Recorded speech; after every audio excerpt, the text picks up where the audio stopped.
Hello friends, तो स्वागत है आप सभी का आपके अपने चैनल धमाल स्टडी सेंटर में। तो आज एक बार फिर मैं आपके सामने हाजिर हूं और आपके लिए लाया हूं कक्षा 11वीं की भौतिक विज्ञान का चैप्टर 1, जिसमें हम पढ़ेंगे कि भौतिक राशियां क्या कहलाती हैं, है ना।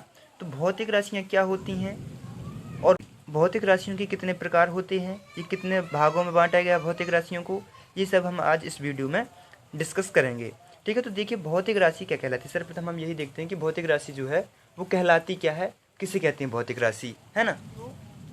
देखिए भौतिक राशि क्या कहलाती है, ऐसी राशि या गुणधर्म, ऐसी राशि या गुणधर्म जिसे परोक्ष या अपरोक्ष रूप से मापा जा सकता है, भौतिक राशि कहलाती हैं।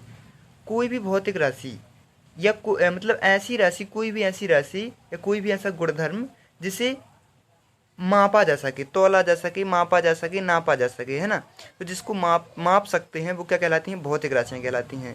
तो ये बहुत ही सरल परिभाषा है, आप इसे बहुत ही आसानी से याद कर लेंगे कि भौतिक राशियाँ क्या कहलाती हैं। तो ऐसी राशि या ऐसा गुणधर्म जिसे परोक्ष या अपरोक्ष रूप से मापा जा सके। मापना, मापना तो आप जानते होंगे, मापना अर्थात नापना, तो मापा जा सके, भौतिक राशियाँ कहलाती हैं, है ना। तो भौतिक राशियाँ क्या कहलाती हैं कि जिन्हें परोक्ष या अपरोक्ष रूप से मापा जा सकता है, तो भौतिक राशियाँ कहलाती हैं। अब इन्हें भौतिक राशियों को ही दो भागों में बांटा गया है।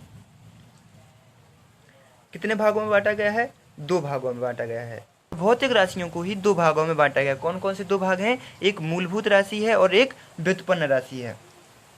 अब मूलभूत राशि किसे कहते हैं ये देखेंगे हम, है ना। तो क्या पहले देखते हैं मूलभूत राशि। मूलभूत राशि क्या कहलाती है।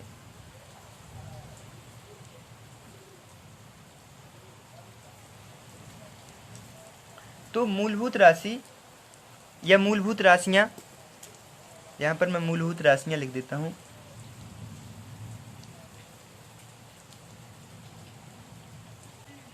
तो ये क्या होती है मूलभूत राशियां, यहां पर देखिए पॉइंट द्वारा अपन यहां पर समझते हैं, है ना। 3-4 पॉइंटों द्वारा हम इसे समझ लेंगे कि मूलभूत राशियां क्या कहलाती हैं। भौतिक राशियां, अब मूलभूत राशियों को हम भौतिक राशियां क्या कह रहे हैं, क्योंकि भौतिक राशियों को ही दो भागों में बांटा गया है, वो है मूलभूत राशियां और व्युत्पन्न राशियां। इसलिए हम मूलभूत राशियां वे भौतिक राशियां होती हैं।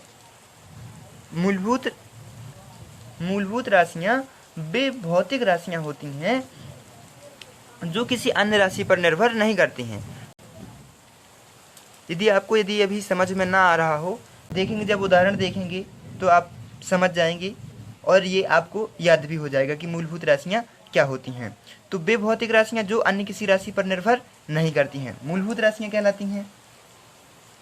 ठीक है, और मूलभूत राशियां एक दूसरे से कैसी होती हैं, स्वतंत्र होती हैं। वे किसी पर निर्भर नहीं होती, हमेशा स्वतंत्र रहती हैं। तो मूलभूत राशियां एक दूसरे से स्वतंत्र होती हैं। अन्य राशियां हैं मतलब मूलभूत राशियों को छोड़कर। तो एक बात और बता दूं कि जो मूलभूत राशियां वो कितनी होती हैं, उनकी संख्या जो है 7 होती है। मूलभूत राशियां 7 होती हैं। तो 7 मूलभूत राशियों को छोड़कर जो अन्य राशियां होती हैं उन्हें मूलभूत राशियों के पदों में ही व्यक्त किया जाता है। मूलभूत राशियों को छोड़कर जो अन्य राशि होती हैं उन्हें भी मूलभूत राशियों के पदों में ही व्यक्त किया जाता है।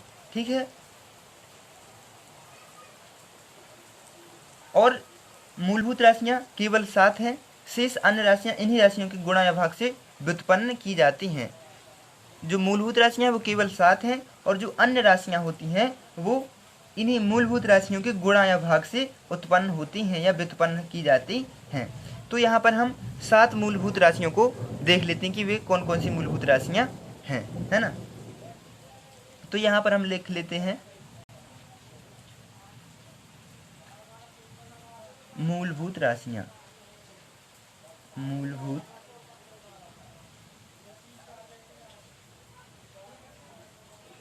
राशियां, यहाँ पर लिख लेते हैं उसका मात्रक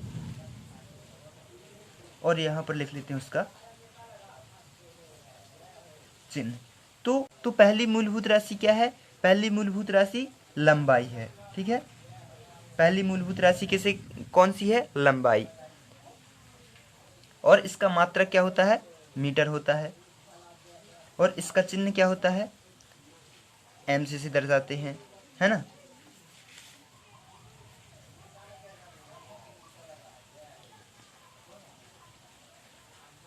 दूसरा क्या है? दूसरा है द्रव्यमान। द्रव्यमान का क्या होता है? किलोग्राम। किलोग्राम।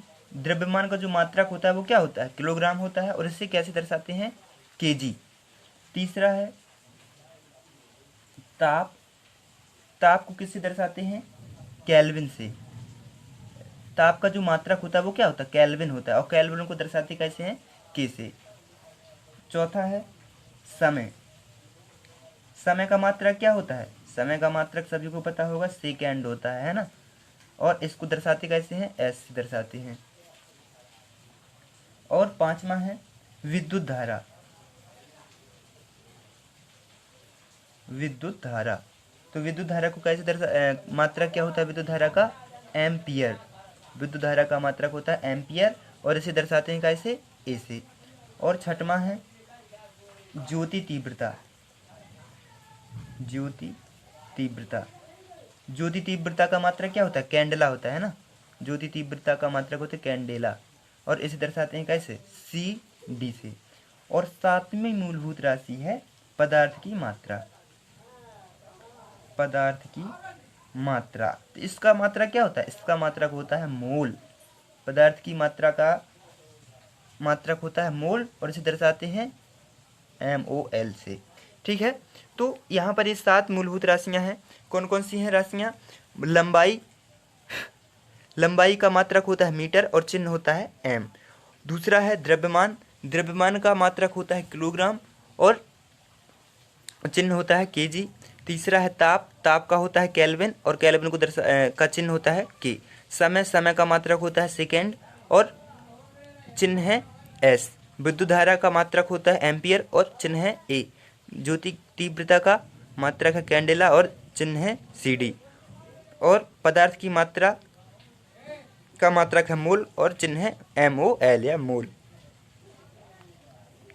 तो देखिए, जो भौतिक राशियां की परिभाषा पढ़ी थी हमने, तो इसमें क्या जाना था कि ऐसी राशि या गुणधर्म जिसे मापा जा सके, परोक्ष या अपरोक्ष रूप से मापा जा सकता है। तो यदि किसी चीज की लंबाई दी हुई है तो उसे हम माप सकते हैं। कोई चीज है द्रव्यमान है तो उसको भी हम माप सकते हैं। किसके द्वारा नाप सकते हैं? किलोग्राम के द्वारा।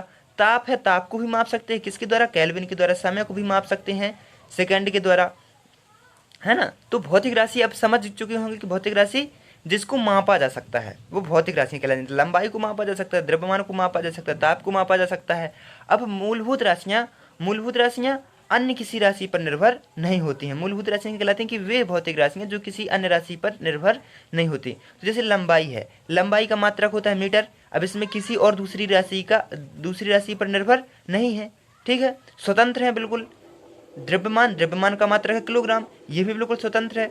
तो ये किसी दूसरी राशि पर निर्भर नहीं होती। तो ये क्या कहलाती हैं? मूलभूत राशियां कहलाती हैं। तो अब आपको समझ में आ गया होगा कि भौतिक राशियां क्या हैं। और भौतिक राशियां के दो भाग हैं, मूलभूत राशियां, व्युत्पन्न राशियां। तो उनमें मूलभूत राशियां क्या कहलाती हैं? तो मूलभूत राशियों को भी आप समझ चुके होंगे। और इसके बाद देखते हैं व्युत्पन्न राशियां। तो देखिए, व्युत्पन्न राशियां क्या होती हैं कि वे राशियां जो मूलभूत राशियों पर निर्भर होती हैं। मूलभूत राशियां कैसी होती हैं? मूलभूत राशियां अन्य राशि पर निर्भर नहीं होती हैं और मूलभूत राशियां स्वतंत्र होती हैं। लेकिन जो व्युत्पन्न राशियां होती हैं ये मूलभूत राशियों पर निर्भर होती हैं और ये स्वतंत्र नहीं होती। किस पर निर्भर होती हैं? मूलभूत राशियों पर निर्भर होती हैं और उन्हीं से उत्पन्न की जाती हैं। अब जैसे चाल है, तो चाल देखिए, यहाँ पर मूलभूत राशि है लंबाई, इसका मात्रक है मीटर। ठीक है, लेकिन चाल का क्या कोई मात्रक है? मतलब चाल को क्या हम डायरेक्ट जैसे किसी तरह से लिख सकते हैं? चाल का मात्रक जो है हम पहले ज्ञात करते हैं। वो कैसे ज्ञात करते हैं? दूरी का मात्रक क्या हो गया? दूरी क्या है? लंबाई है। तो इसे लंबाई के द्वारा पहले मापते हैं। लंबाई का मात्रक लिखते हैं यहाँ पर मीटर और समय का मात्रक लिखते हैं सेकेंड, फिर मीटर प्रति सेकेंड बनता है। तो जो चाल होता है ये व्युत्पन्न राशियाँ हैं। क्यों? क्योंकि ये मूलभूत राशियों पर निर्भर है। जब हमें मूलभूत राशियां पता होंगी तब हम व्युत्पन्न राशियां को ज्ञात कर सकते हैं। तो वे राशियां जो मूलभूत राशियों पर निर्भर होती हैं व्युत्पन्न राशियां कहलाती हैं और मूलभूत राशियों से ही व्युत्पन्न की जाती हैं। तो व्युत्पन्न राशियां कहलाती हैं। जबकि जो मूलभूत राशियां होती हैं वो अन्य राशि पर निर्भर नहीं होती हैं और स्वतंत्र होती हैं। ठीक है, तो आई होप आप समझ गए होंगे कि मूलभूत राशियां और व्युत्पन्न राशियां क्या कहलाती हैं। जैसे यहाँ पर बेग भी देखिए, बेग को क्या डायरेक्ट हम जानते हैं कि इसका वो मात्रक क्या होता है, लेकिन यहाँ पर हम निकालते हैं कि विस्थापन क्या है, दूरी है, दूरी का मात्रक क्या होता है, मीटर होता है। समय का मात्रक क्या होता है, सेकेंड होता है, तो ये क्या बन जाता है, मीटर प्रति सेकेंड बन जाता है ना।